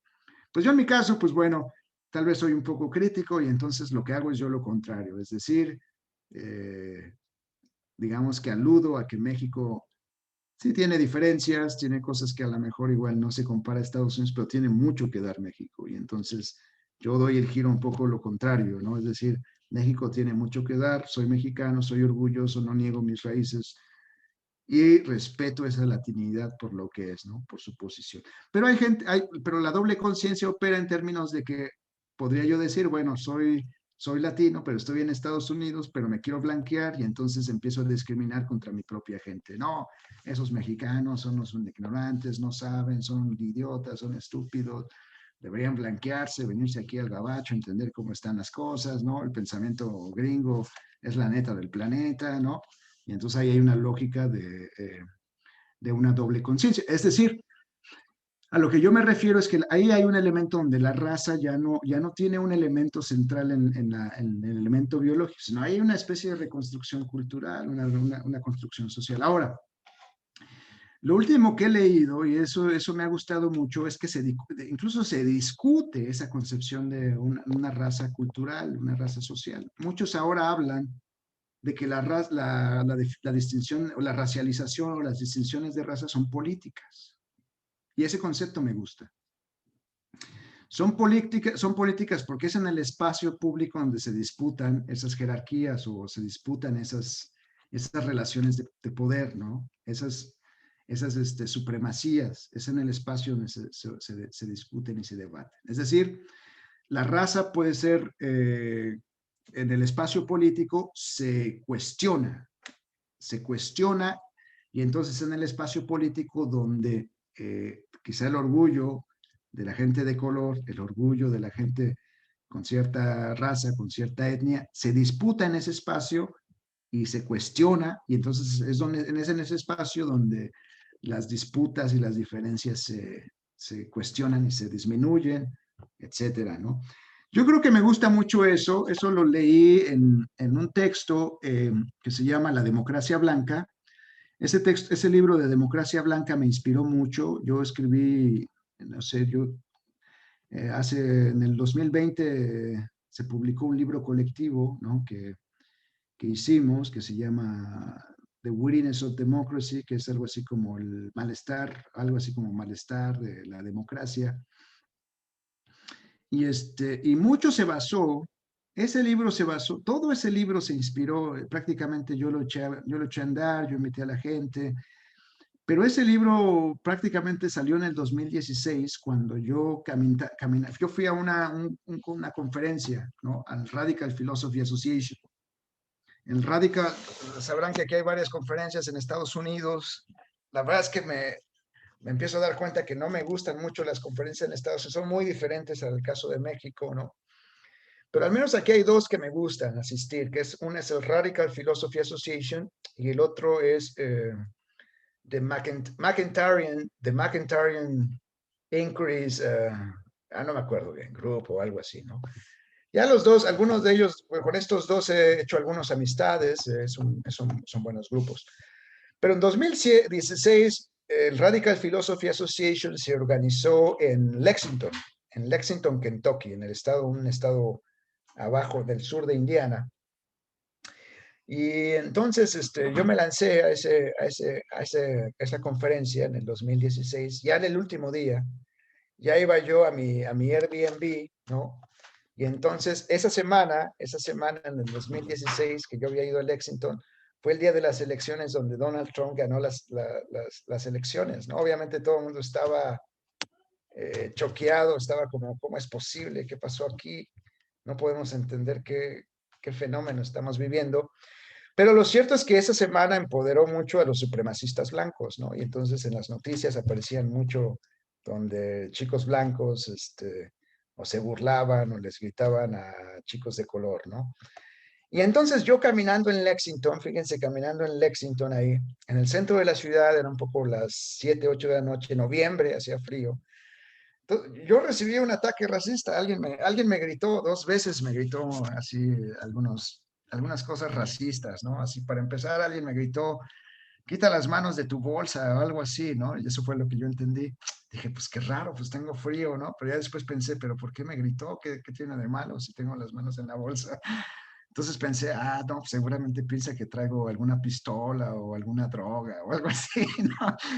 Y luego ya eso fue, a los pocos minutos pasa otro coche rapidísimo, ¿no? Muy rápido, me dice, lárgate de aquí, ¿no? Algo así, ¿no? Y me sacó de onda porque dije, bueno, pues bueno, igual aquí la banda en Lexington es como en la Ciudad de México, pues es que en la Ciudad de México pues la banda es ruda, ¿no? Siempre te llevas un gritito, 2 grititos, no hay bronca, ¿no? Le mientas la madre de regreso, no hay falla, ¿no? Así se resuelve el asunto, pero nunca lo había visto así yo en Estados Unidos, así que yo fui con el Airbnb, le pregunté a mi cuate del Airbnb, al cuate del Airbnb, oye, esto normalmente sucede en Lexington, así que la gente te grita. Me dice, no, brother, la banda está muy emocionada, muy exacerbada con la victoria de Donald Trump y ha empoderado a estos supremacistas blancos, ¿no? Ese hecho me movió de una manera que dije, yo tengo que hacer un libro colectivo, ¿no? Y entonces así fue. Por eso es que hablaba yo de este weariness of democracy, un fastidio, un hastidio a la democracia, ¿no? Y entonces invitamos a varios autores, ¿no? Estuvo chido. Yo escribí mi libro, mi capítulo, y entonces yo lo titulé algo así como White Democracy y Democracia Plural, ¿no? Y entonces yo tomo esa idea, o sea, es decir, tomo esta idea de que en realidad el elemento de la raza tiene que disputarse en el ámbito político. O sea, no es en el ámbito biológico, no es en un ámbito social, cultural, sino es en el ámbito político donde uno tiene que empoderarse y en comunidad, en grupo, vas y disputas, ¿no? Esa hegemonía que está en juego en ese espacio en público. Obviamente tomé varios autores estadounidenses, propiamente estadounidenses, que, pues para empezar, discutir, yo entendía bueno, ¿cuál es el problema de esta hegemonía blanca? Yo lo entendí en mis lecturas, en mis debates con mis estudiantes, prácticamente yo leí 3 años de estos temas, yo no sabía nada de Estados Unidos, quería entenderlo y con mis estudiantes me puse a leer y ellos me comentaban y yo les comentaba y tratando de entender. Y entonces con todas esas discusiones, lo que yo dije, bueno, ¿qué es lo que está provocando esta democracia blanca?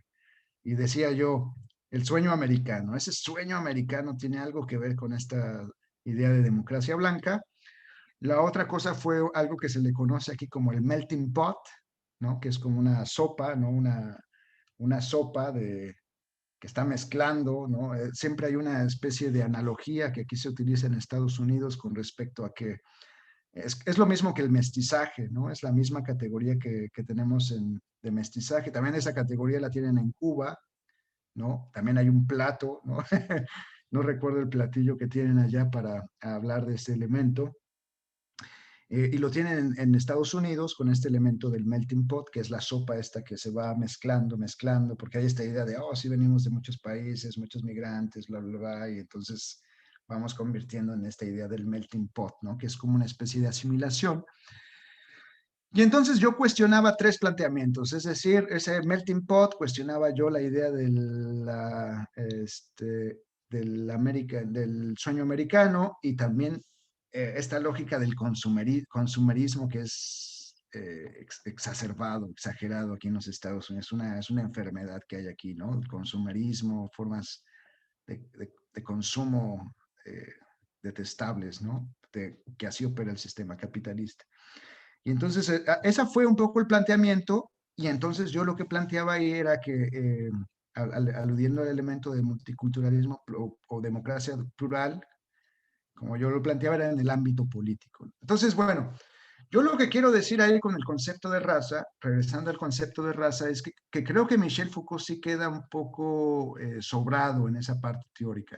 Sí lo entiendo, es descriptivo netamente, no, es descriptivo netamente, pero también no solo hay elementos biológicos, también hay elementos políticos, de sociales, de culturales, que yo creo que falta en su análisis, ¿no? En el caso de Michel Foucault. Bueno, no lo sé, eso es lo que tengo un poco de que decir con la categoría de raza. ¿Tienen algún comentario sobre eso, pregunta, etcétera? Algo que les asalte sobre el concepto de raza.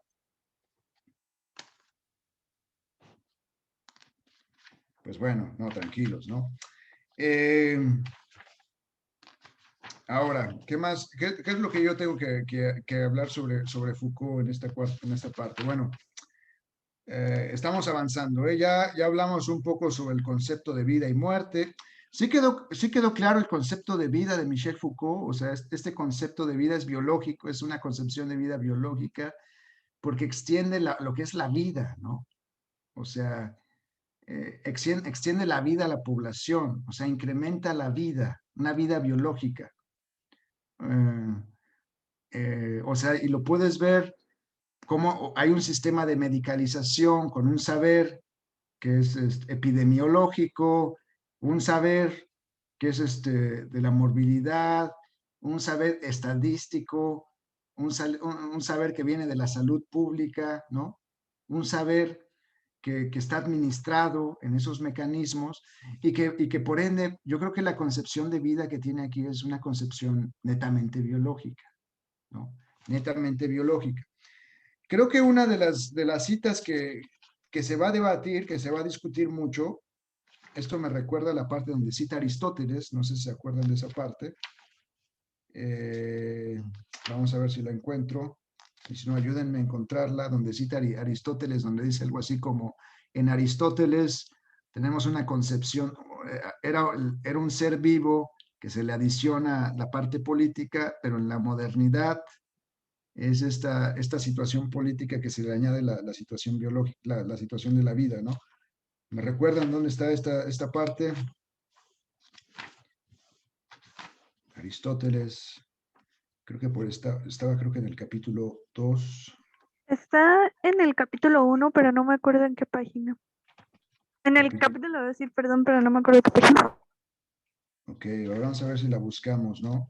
Porque esto es bien interesante, ¿no? Porque eso reafirma un poco esta concepción biológica. Ay, no me acuerdo dónde está esta parte, bueno. Y sí la quería leer, porque de ahí parte Agamben, ¿no? Ahora que vamos a discutir Agamben.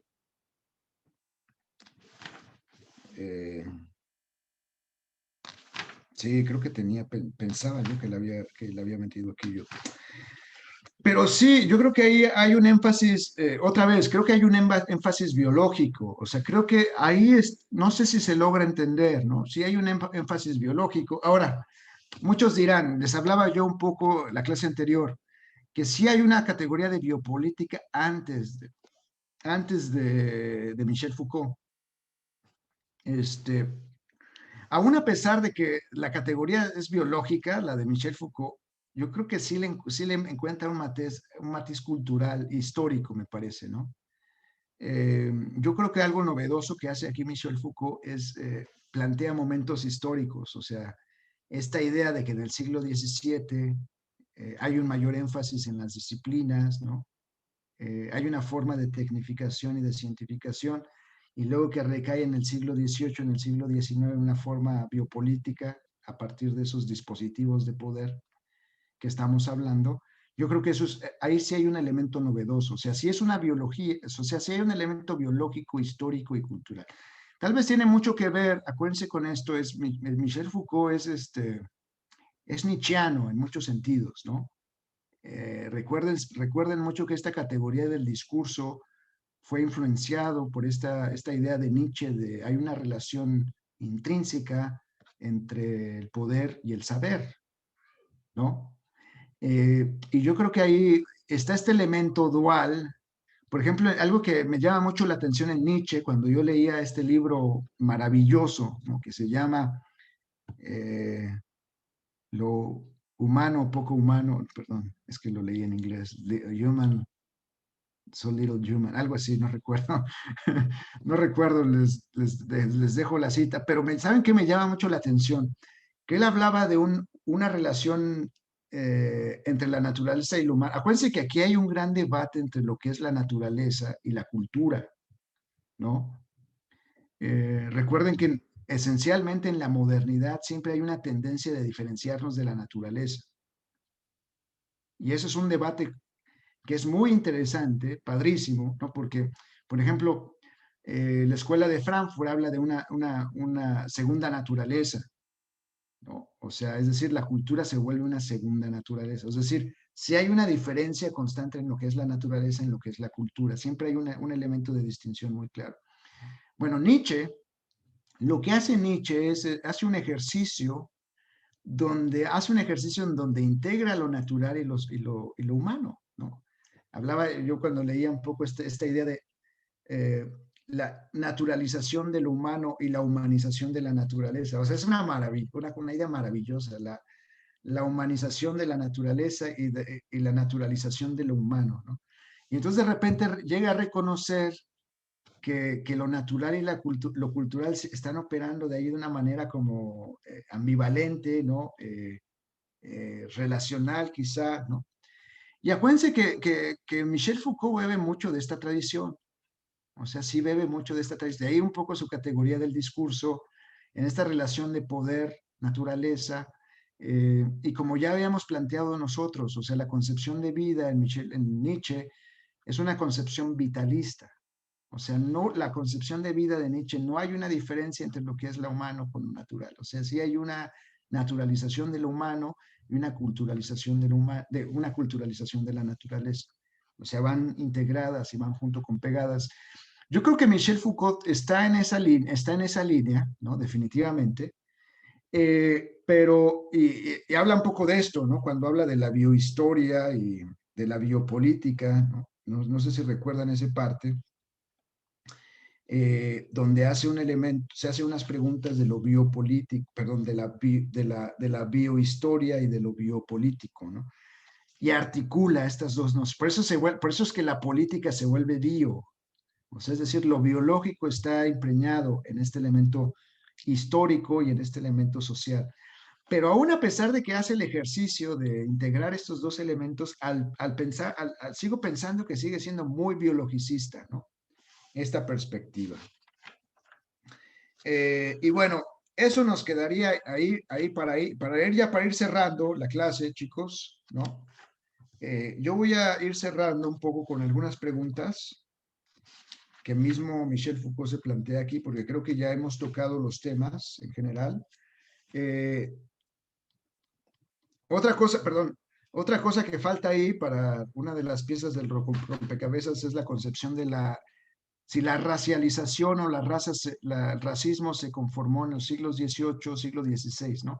Al parecer con Michel Foucault hay un énfasis en que el racismo se conforma o se realiza con la medicalización, es decir, ergo con una forma biopolítica. Ahora, déjenme les digo, al parecer sí tiene una, sí está diciendo, sí nos está diciendo, en la página 76 nos dice, racismo primero se desarrolla con la colonización. O sea, sí está reconociendo que el racismo se pudo haber originado con el colonialismo, pero no lo desarrolla, ¿eh? Pero fíjense, sí lo reconoce, ¿eh? Eso es algo que Achille, ahora lo vamos a ver con Achille Mbembe, lo trabaja, ¿no? Lo elabora. O sea, es decir, él encuentra un genocidio colonial, ¿no? O colonizado. eh, si tú estás funcionando en un modo de biopolítica o biopoder, ¿cómo puedes justificar la necesidad de matar a la gente, matar a poblaciones o matar incluso a civilización? O sea, sí hace un reconocimiento de que esa forma de racismo no necesariamente tiene que ver con el siglo XVII o es una construcción europea, sino que se da en la colonización. No fue desarrollada, pero es algo que se le va a criticar y se le va a debatir a Michel Foucault. Y para concluir, yo creo que eso es una cosa interesante que también quiero pensar, ¿no? En la página 73 voy a leer algunas preguntas que me parecen muy, muy indicadas, ¿no? Y que obviamente Michel Foucault no desarrolla. No desarrolla porque al parecer creo que no le dio tanta importancia a este concepto de biopolítica. Esa es una tesis que quizá Michel Foucault no le dio tanto importancia a este concepto de la biopolítica. La otra tesis es que no le dio tiempo de desarrollarla. Pero al final, si se dan cuenta, no hay un trabajo sistemático de la categoría, ¿no? O sea, esta es una clase muy informal, pues. O sea, no hay un trabajo así elaborado de biblioteca, de archivo, ¿no? Para ir armando y justificando sus argumentos. También habíamos visto, creo que Mariana, no recuerdo quién nos había comentado, que el primer capítulo servía como conclusión para el primer tomo de Historia de la Sexualidad, ¿no? Y es cierto. O sea, eso fue un elemento, una conclusión que tuvo desde el primer tomo de la Historia de la Sexualidad. O sea, no tiene la centralidad. O sea, está ahí, lo concluye, le da ciertos elementos, pero no tiene una centralidad de trabajo. Ya les había hablado yo de que había una tercera categoría de biopolítica. Eso lo trabaja prácticamente a finales de los 70 en el nacimiento de la biopolítica, pero son 3 páginas, son 4 páginas. Y eso lo relaciona mucho con el concepto del neoliberalismo, ¿no? Porque obviamente Foucault está viviendo el neoliberalismo en Inglaterra, ¿no? Con Margaret Thatcher, están los alemanes, ¿no? Con este movimiento económico que se le llaman los ordoliberales, ¿no? Que son la línea dura del liberalismo alemán. Y entonces ahí empieza a articular una concepción de biopolítica que es distinta a estas y que tiene mucho que ver con la categoría de neoliberalismo. Lamentablemente no está este capítulo aquí, pero ¿saben dónde lo vamos a trabajar? Lo vamos a trabajar con la categoría de neoliberalismo, porque en el libro que vamos a trabajar ahí se hace la articulación con esa categoría de biopolítica y la categoría de neoliberalismo. Pero bueno, regresando un poco a las preguntas centrales que Michel Foucault propiamente está elaborando en la página 73. Y voy a leer así. Es verdad que el poder de la soberanía está incrementándose, está ascendiendo su retraimiento y que lo disciplinario y el poder regulatorio y disciplinario está en avance. Pues esa es la pregunta, ¿no? Mira, creo que es verdad que el poder de la soberanía está en retroceso y es verdad que este poder disciplinario, biopolítico, está en avance. Esa es una gran pregunta. Esa es una gran pregunta que hay que hacerse, ¿no?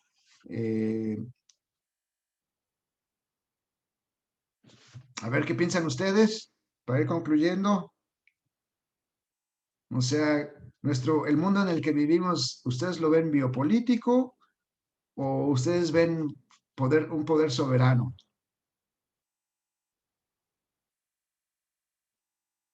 ¿Ahí alguna respuesta? Profe, ¿puede repetir un poquito la última línea que preguntó? Es que como que se me cortó un ¿Cortó? poquito el internet, sí. Está bien, mira, aquí una de las preguntas que está haciendo, mismo Foucault está haciendo las preguntas, ¿eh? En página 73 él se pregunta, es verdad que el poder soberano está en retroceso o es verdad que la biopolítica está en incremento?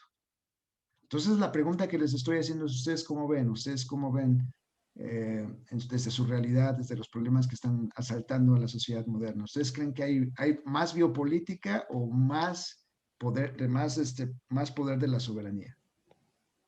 Yo tengo una noción, no sé qué tan equívoca esté, pero yo siento que más bien se han ido como, han ido trabajando en conjunto. Que a mi entender la biopolítica se articula o se materializa a partir de los dispositivos que plantea Foucault. Y a mi supuesto también es pensar que el soberano o la soberanía, digamos, retoma esos dispositivos para, para materializar o para hacer efectiva la biopolítica. Entonces yo creo que hasta cierto punto quizás sean indisociables, pensando en los órdenes de los poderes fácticos reales, ¿no? Del el poder político, el poder económico, no sé, la influencia que puede tener el capital financiero, como todas esas cosillas, hasta el soft power, ¿no? Mira qué padre, interesante. No, muchas gracias, Manuel, muy interesante. Mira, seguimos aquí con las preguntas que Foucault está haciendo. How will the power to kill and the function of murder operate in this technology of power, which takes lives of both its objects and its... ¿Cómo el poder para matar en esta función del asesinato opera en las tecnologías del poder, los cuales toma la vida con respecto a su objeto y a su objetivo? Esto es una pregunta padrísima, ¿no?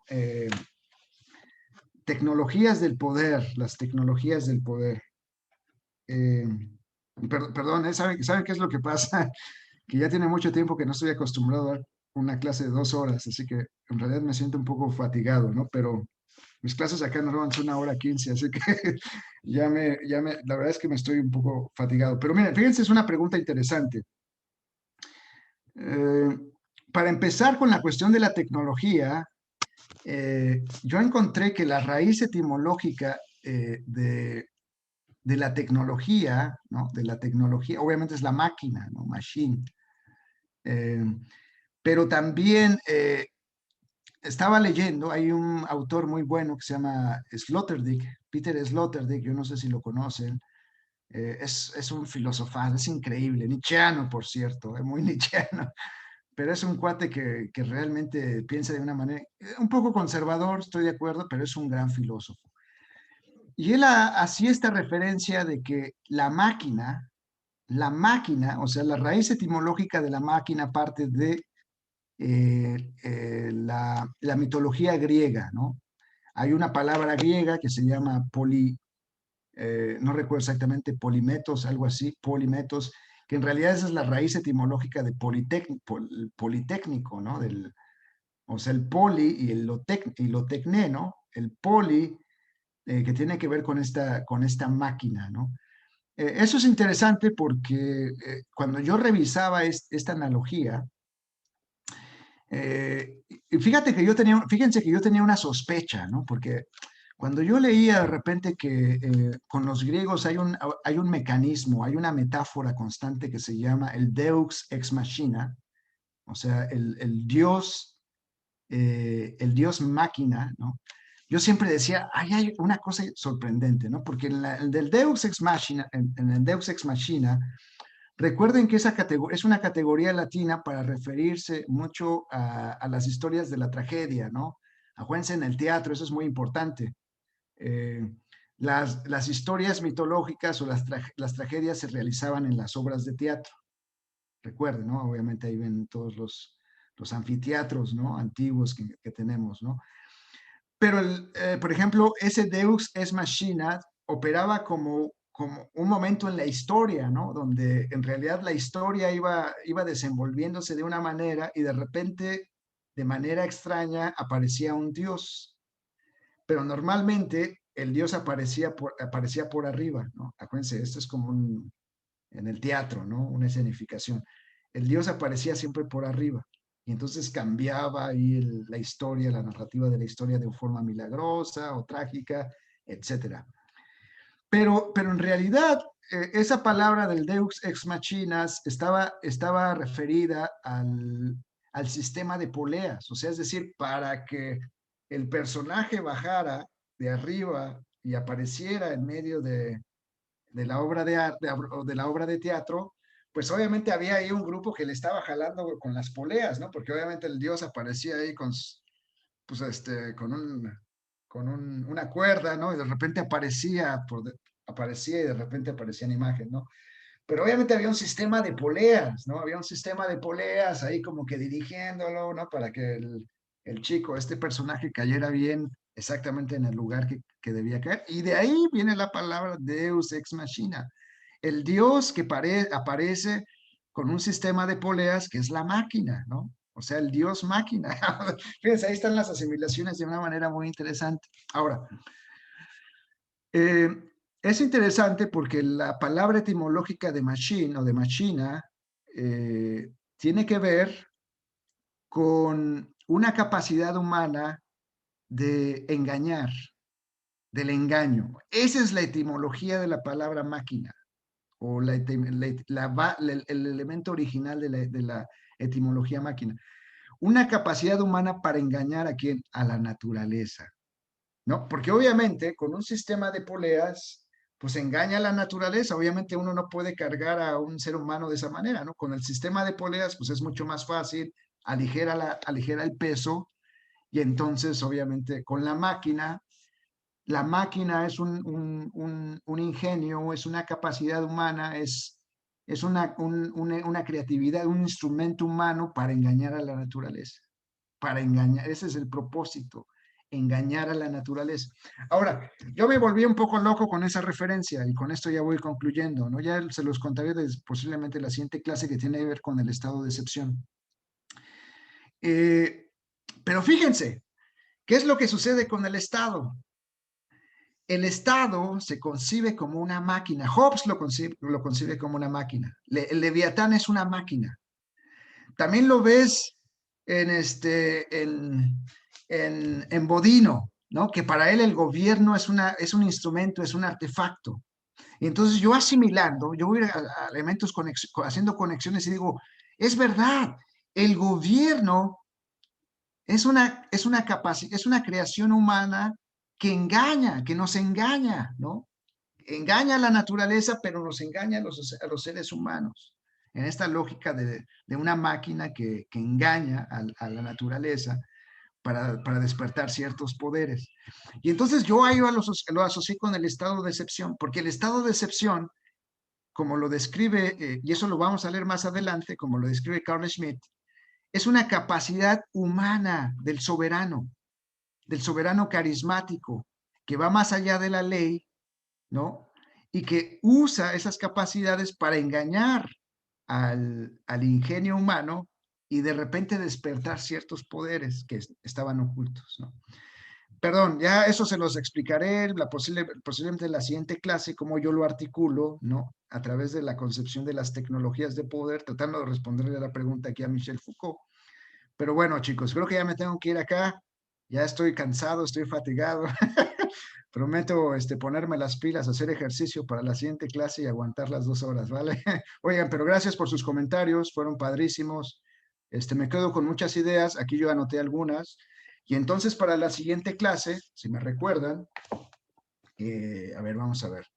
Nomás quiero aquí, casi concluyo aquí, pero quiero recordarles un poco qué va para que todos estemos en la misma página. Estoy aquí abriendo mi formato, Sociología Política, formato de plan de trabajo 2021. A ver aquí. A ver, vamos, seguimos con... Efectivamente, vamos a ir con Giorgio Agamben, ¿no? Vamos a leer en esta ocasión 3 capítulos. Capítulo 5, el 5 es muy pequeño, no son ni 10 páginas. Capítulo 6 y capítulo 7, ¿no? Capítulo 5 es el de Introduction of Homo Sacer, El poder soberano y el Better Life, la vida desnuda, capítulo 6, la politización de la vida, y capítulo 7, la biopolítica y los derechos del hombre, ¿vale? ¿Estamos en eso entonces? Nos vemos para la siguiente semana, chicos, y discutimos a Agamben, ¿les parece? Pues bueno, yo aquí me despido, muchísimas gracias, y cualquier duda que tengan, me envían un correo y ahí estamos, ¿vale? Bueno, cuídense mucho. Gracias. Gracias, profe. Buen día. Hasta luego. Gracias, Hasta profe. luego. Cuídense. Gracias, profe. Bye. Bye.